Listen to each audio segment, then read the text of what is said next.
I'm not interested in temporary or unimportant things like gossip.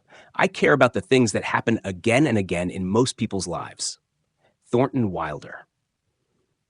Imagine we pay some people millions of dollars a year for their talent. We admire them as heroes, remember their successes, and try to be like them. Now imagine that these people can only succeed about one-third of the time, even though they're extremely talented and have practiced for years, and that this one-third success rate is considered excellent. We call these people baseball players. For example, Mickey Mantle played from 1951 to 1968. He was at bat 8,102 times and got 2,415 hits, a lifetime average of 29.8%. His yearly performance changed a lot, from a high of 37% in 1957 to a low of 24% in 1968.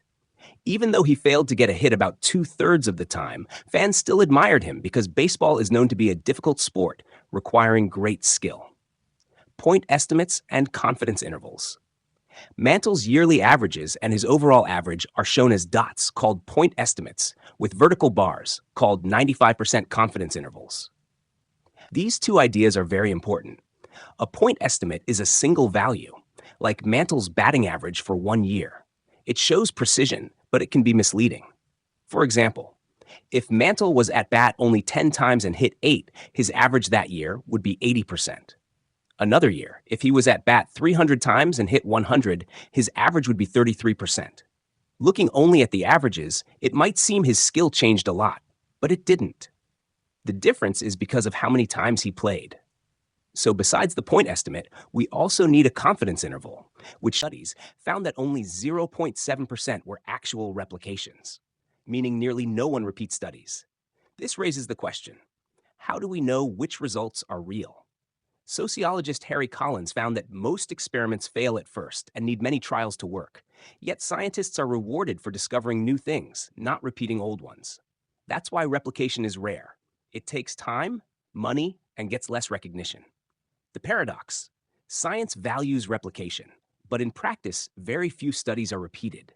However, psi research has had many replication attempts because it's such an unusual and debated topic. Norman Augustine once observed that simple technologies get tested thousands of times, while complex systems are tested only a few times. In the same way, simple effects like gravity or vision tests are replicated endlessly and considered real, while complex effects like psi are rarely replicated and seen as doubtful. Why replication can be hard? Psi effects are hard to repeat for 8 main reasons. 1. Some phenomena can't be repeated on demand, like supernovas or ball lightning. 2. Experimental instructions may be incomplete or skills misunderstood. 3. The effect might change during the experiment. 4. The experimenter might unintentionally affect results. 5. Social or group pressures can interfere. 6. Psychological factors may make replication difficult. 7. Statistical interpretation of replication is confusing. 8. Experimental design can complicate replication. Some phenomena like ball lightning are real but rare and unpredictable. Because they can't be reproduced easily, many people doubt their reality, just like with UFOs or ghosts. Those who see them believe deeply, but those who don't remain skeptical. This reflects a deeper truth. I'll believe it when I see it, and also, I'll see it when I believe it. People's beliefs affect how they interpret experiments, even when new evidence is available. For example, 1. Professor John E. Coover, Stanford University, tested ESP with playing cards in the early 1900s. People guessing by chance would score 25%, but his subjects scored 30.1%. Coover concluded this was within chance and not proof of ESP. Later, researchers reanalyzing his data found strong evidence for ESP with odds of 160 to 1. 2. Dr. James Kennedy tried to replicate J.B. Rhine's ESP card experiments in the 1930s. He reported entirely negative results. But in reality, the results were extremely unlikely by chance, odds of 10 million to 1. 3. Dr. Susan Blackmore reported 19 PSI experiments in her dissertation. 5 were statistically significant, odds at least 20 to 1. She later became a skeptic because most results were negative, but the 5 positive experiments had odds of 500 to 1, which is strong evidence. 4. Professor Ray Hyman, a critic of psi, rejected 13 of 24 telepathy experiments as non-significant. Later, When the 13 were combined, they produced statistically significant results.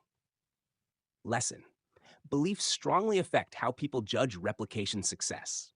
Both proponents and skeptics can misinterpret results. Statistical factors: even if an experiment is successful, replication is not guaranteed. Example: an experiment with 50 subjects shows a significant result, odds against chance equal 20 to 1. If repeated with another 50 subjects, the chance of replication is only about 50%, not 80 to 90% as experts might guess. Why? Human behavior varies, and statistical tests have limited power. Example by Jessica Utz, UC. First experiment: 100 genetically engineered births, 70 boys, odds against chance equals 10,000 to 1. Replication: 10 births, 7 boys, odds against chance equals 5 to 1, too low to be considered significant. Conclusion: the second experiment may appear to fail, even though the results are identical proportionally. Experimental design factors. Some skeptics argue that better designed experiments reduce evidence for psi. Some flaws are valid, e.g., a clear artifact that explains the result, smoking gun. Others are invalid, like vague claims of dirty test tubes. We can't test imaginary problems, they don't count. How many replications are needed? One experiment rarely convinces everyone. Example: a yogi levitates on live TV. Skeptics might still doubt it because prior beliefs are strong. Early psi experiments suggested a single perfect experiment would prove ESP, but even a single experiment can't remove all doubt. Probability matters. Even a result with odds against chance of 1,000 to 1 could occur by chance. Scientists usually require multiple replications to be convinced.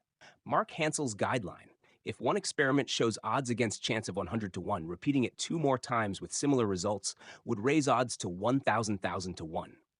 This would convince him that the effect is real.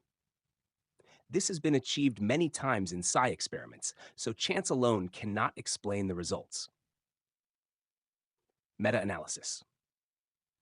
To know whether psi experiments are reliably replicated, scientists use meta-analysis, a method that combines results from many studies to measure overall effects.